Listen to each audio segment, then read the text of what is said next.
My sincere greetings to all my viewers.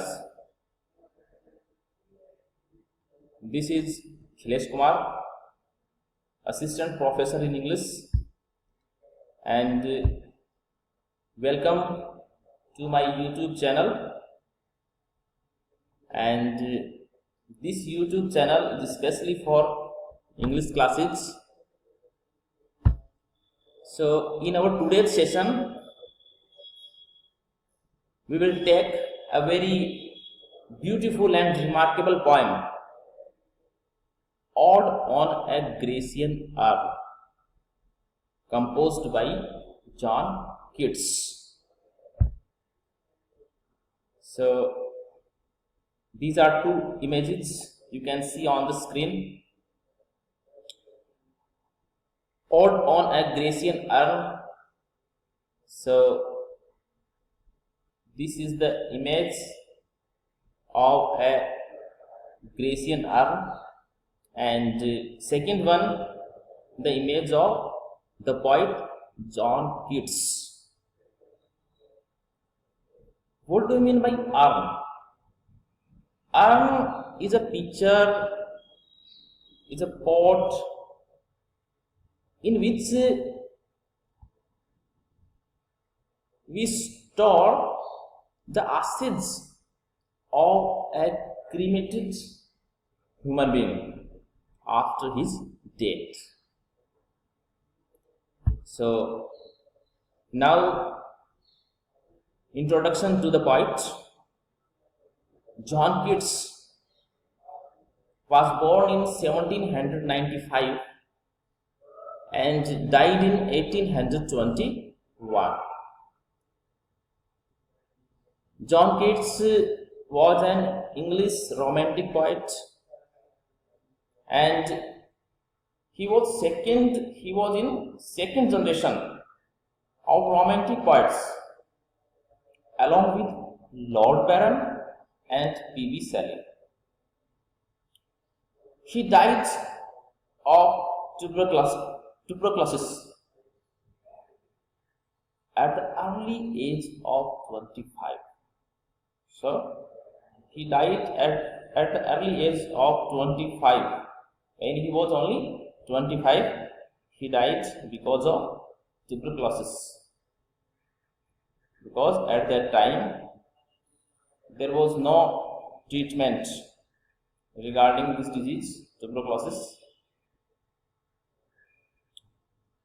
His works received constant critical attacks during his short life.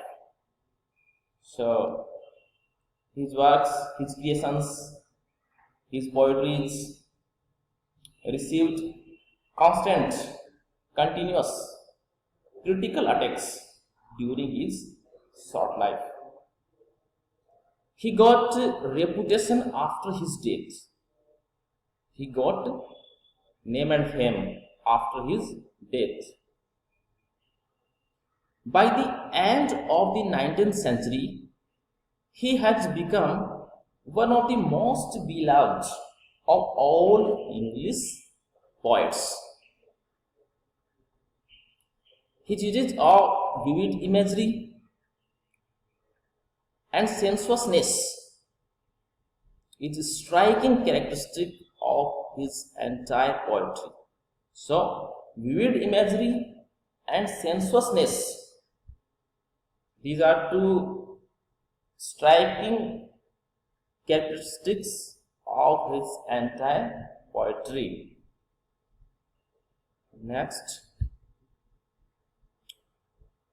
John Keats was very much influenced by the great poet Edmund Spenser.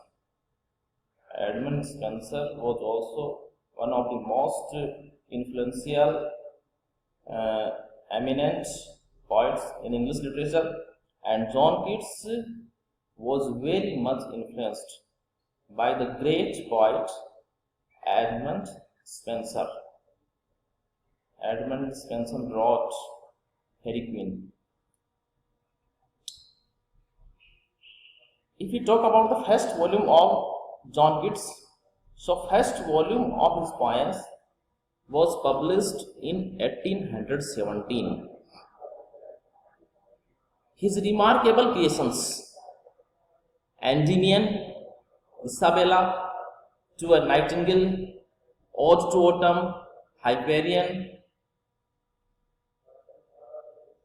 etc. So these are some creations created by John Keats. Keats had only love for poetry, love for beauty, beauty of nature, beauty of women, beauty of art and literature. So we found in the poems of Keats love of poetry, love of beauty, beauty of nature, beauty of women, beauty of art and literature. So this is the brief introduction of the poet John Keats. Next. Now let's start the poem Ode on a Grecian Urn. Ode on a Grecian Urn. Urn, he refers to a pitcher, a pot having the ashes of a cremated human being. So Grecian urn. So this is the symbol of art, and especially in the poem, the poet John Keats mentions about the beauty of art. According to John Keats, mortal beauty can be faded by the power of time, but the beauty of art cannot be faded by the power of time. So, ode on a Grecian urn and ode. If you talk about ode, what is the definition of an ode? So, ode is a type of lyric, but longer than lyric.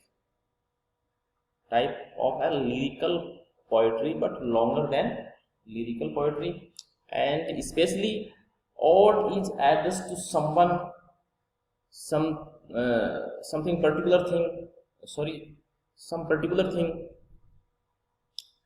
and the writing style and the subject matter elevated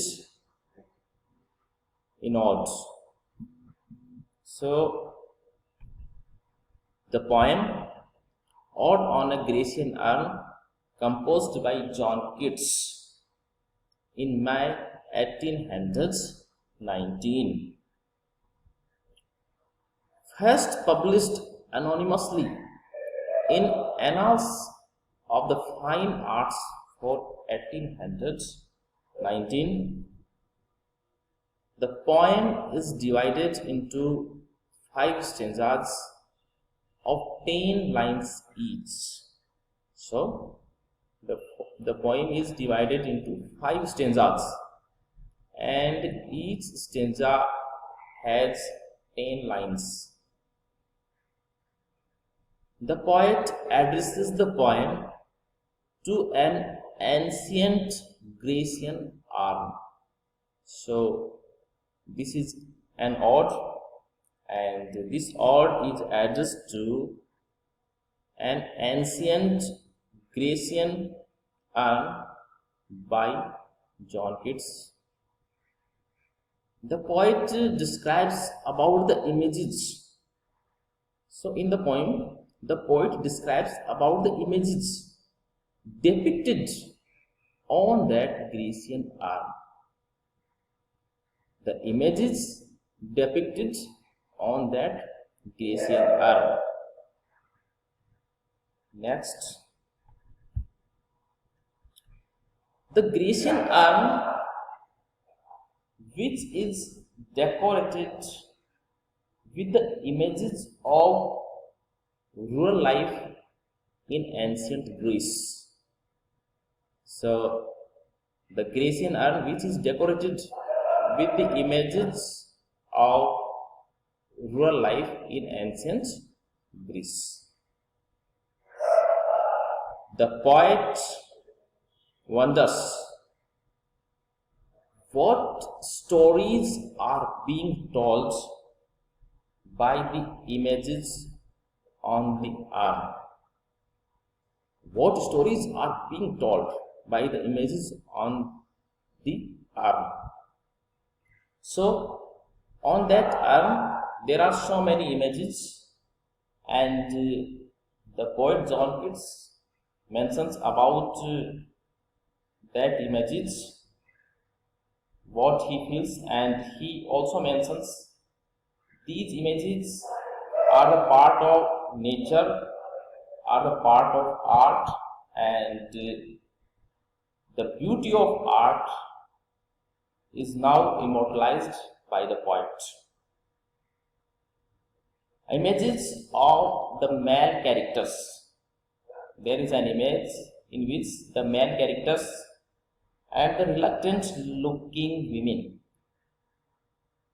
do the scenes show a chase and an attempt to escape. Chase, yani male chasing that women, and women are trying to attempt, or we can say trying to escape. So this is an image of the male characters and the reluctant looking women. The poet mentions about a young piper. The second image is about a young piper on that earth who is sitting under some trees. As the scene is frozen on the arm. The scene is frozen on the arm. The scene is depicted on the arm. So that's why there will be no changement in future time in this scene, in this natural scene. A young piper who is sitting under some trees. As the scene is frozen on the arm, the piper can never stop playing his song. The piper can never stop playing his song, and trees will never shed their leaves. The piper can never stop playing his song because this is an image on that arm, and in that image the piper is playing a song. So this will be never ending song, and the trees on that arm will never shed their leaves, they will be evergreen, they will be forever, they will be everlasting on that arm, and the piper is happy and untiring, and the piper will remain happy and untiring forever, because this is an image, and the image is symbolized by art. The image is a symbol of an art, and in this poem the poet mentions about the immortality of the beauty of art. So this is your part first. In our next video we will discuss about the remaining part,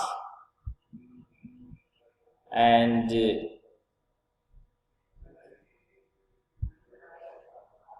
now thank you so much, and subscribe this YouTube channel and click on bell icon also. So thank you guys.